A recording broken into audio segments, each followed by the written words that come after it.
हिंदी आती है और श्री हरि गीता के नाम से जो है उसका हिंदी अनुवाद किया है। तो अर्जुन के अनेक प्रश्न रहे और अनेक उसके उत्तर दिए।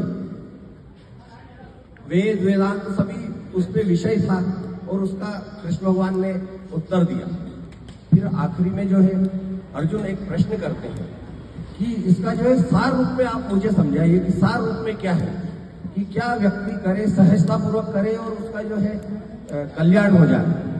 तो श्री हरि गीता के अंतर्गत जो है कवित्व के रूप में उन्होंने प्रश्न किया अर्जुन ने, अव्यक्त को भजते कि जो धरते तुम्हारा ध्यान है, इन योगियों में योग वेता कौन श्रेष्ठ महान है।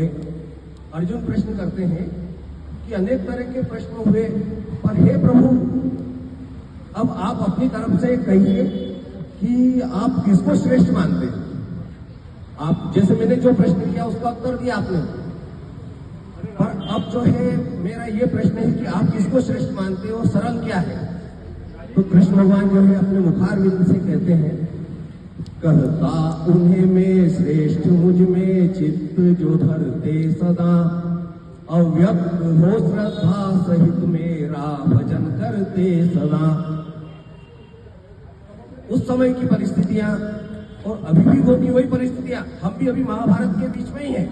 जैसे युद्ध के बीच में भगवान ने कहा अनेक तरह के युद्ध चल रहे हैं, मतलब जो है हमारी संस्कृति के साथ भी जो है जो अभी वर्तमान में चल रहा है वो युद्ध ही चल रहा है, लव जिहाद और जो भी हमारे चल रहे हैं। तो इन सबका उत्तर जो कृष्ण भगवान ने दिया है कि कहता उन्हें में श्रेष्ठ मुझ में चित्त जो धरते सदा, अव्यक्त हो श्रद्धा सहित मेरा भजन करते सदा।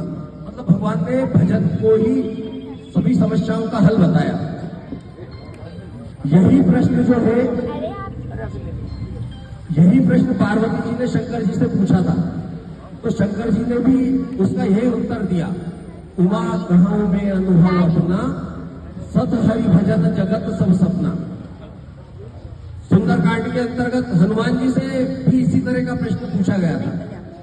तो कह हनुमंत विपत्ति प्रभु सोई, कह हनुमंत विपत्ति प्रभु सोई, जब तब सुमिरन भजन न होई। सारी विपत्तियां तब तक है जब तक कि व्यक्ति भजन नहीं करता है, भगवान का स्मरण नहीं करता है। तो संक्षिप्त रूप से जैसे हम क्या है बच्चों से चाहते हैं कि वो संस्कारवान हो, परंतु हम उनको दे क्या रहे हैं। बच्चे स्कूल में जाते हैं तो स्कूल की जो शिक्षा है वो हिरणाक्ष वाली शिक्षा है। हिरणाक्ष की शिक्षा क्या थी, धर्म अर्थ काम मोक्ष। ये हमारी सनातनी शिक्षा है, धर्म अर्थ काम मोक्ष। और हिरणाक्ष की शिक्षा क्या थी, अर्थ और काम, कमाओ और भोगो। ये शिक्षा पद्धति जो है स्कूलों में बच्चों को मिल रही है, तो हम उनसे कैसे उम्मीद कर सकते हैं कि वो आज्ञाकारी पुत्र होंगे और मतलब जो है हमारे संस्कारों में वो ढलेंगे। तो हमको क्या करना है कि घर में हम जब भोजन बनाते हैं तो भजन करके भगवान का स्मरण करते हुए भोजन बने। आजकल क्या होता है, टीवी चल रही है, मोबाइल चल रहा है, सुन रहे हैं और भोजन बन रहा है। वो भोजन के जैसा अन्न वैसा उसके मन के ऊपर प्रभाव पड़ता है।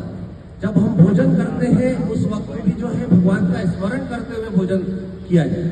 जब भोजन जो हमारा बनता है और हम अगर भगवान का स्मरण करते हुए भोजन बनाएंगे, किसी संत का प्रवचन चलते हुए भोजन बनेगा, तो वो जो गुण है वो उस भोजन के अंतर्गत उतर जाएंगे। उस भोजन को जो करेगा उसके अंदर भी जो है बिना सिखाए वो संस्कार उतर